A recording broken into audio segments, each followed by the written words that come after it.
Wassalamu ala rasulihil karim. Amma ba'. InsyaAllah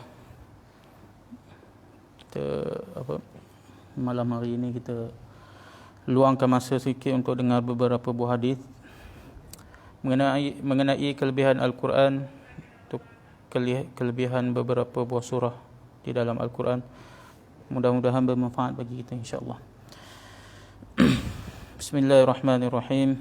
An Jabirin radhiyallahu anhu anna an-nabiy sallallahu alaihi wasallam kana la yanamu hatta yaqra'a alif lam tanzil wa tabarakalladzi biyadihil mulk.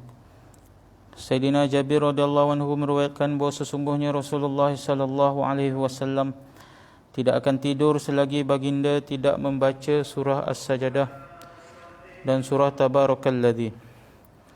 Sayyidina Jabir radhiyallahu anhu meriwayatkan bahawa sesungguhnya Rasulullah sallallahu alaihi wasallam tidak akan tidur selagi baginda tidak membaca surah As-Sajdah dan surah Tabarakalladzi.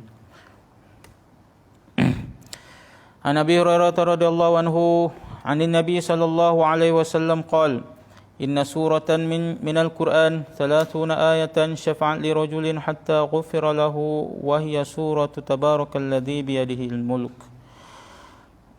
Sayyidina Abu Hurairah radhiyallahu anhu meriwayatkan bahawa Nabi sallallahu alaihi wasallam bersabda, dalam Al-Quran ada satu surah yang mengandungi 30 ayat yang akan terus-menerus memberi syafaat kepada orang yang selalu membacanya sehinggalah orang itu diampunkan. Surah itu ialah surah Tabarakalladzi. Sayyidina Abu Hurairah radhiyallahu anhu meriwayatkan bahawa Nabi sallallahu alaihi wasallam bersabda, dalam Al-Quran ada satu surah yang mengandungi 30 ayat yang akan terus-menerus memberi syafaat kepada seseorang yang selalu membacanya sehinggalah orang itu diampunkan. Surah itu ialah surah Tabarakalladzi. An Ibn Abbas radhiyallahu anhuma qala daraba ba'du ashabin Nabi sallallahu alaihi wasallam khiba'ahu ala qabrin wa huwa la yahsabu annahu qabrun فإذا فيه قبر إنسان يقرأ سورة الملك حتى ختمها فأتى النبي صلى الله عليه وسلم فقال يا رسول الله إني ضربت خبائي وأنا لا أحسب أنه قبر فإذا فيه إنسان يقرأ سورة الملك حتى ختمها فقال النبي صلى الله عليه وسلم هي المانعة هي المنجية تنجيه من عذاب القبر.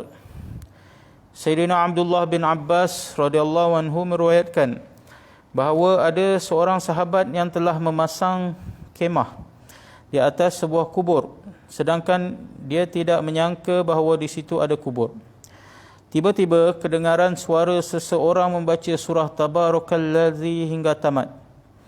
Beliau telah datang berjumpa Nabi sallallahu alaihi wasallam dan memberitahu, "Ya Rasulullah, saya telah memasang kemah di suatu tempat sedangkan saya tidak menyangka bahawa tempat itu ialah perkuburan.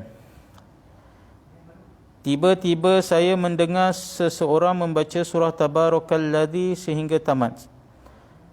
Baginda sallallahu alaihi wasallam bersabda, surah itu ialah penghalang daripada azab Allah dan ia adalah penyelamat daripada azab kubur." Sayyidina Abdullah bin Abbas radhiyallahu anhu meriwayatkan bahawa ada seorang sahabat yang telah memasang khemah di atas sebuah kubur sedangkan dia tidak menyangka bahawa di situ ada kubur. Tiba-tiba kedengaran suara seorang membaca surah Tabarakalladzi hingga tamat. Beliau telah datang berjumpa Nabi sallallahu alaihi wasallam dan memberitahu, "Ya Rasulullah, saya telah memasang khemah di satu tempat sedangkan saya tidak menyangka bahawa tempat itu ialah perkuburan. Tiba-tiba saya mendengar seseorang membaca surah Tabarakalladzi sehingga tamat."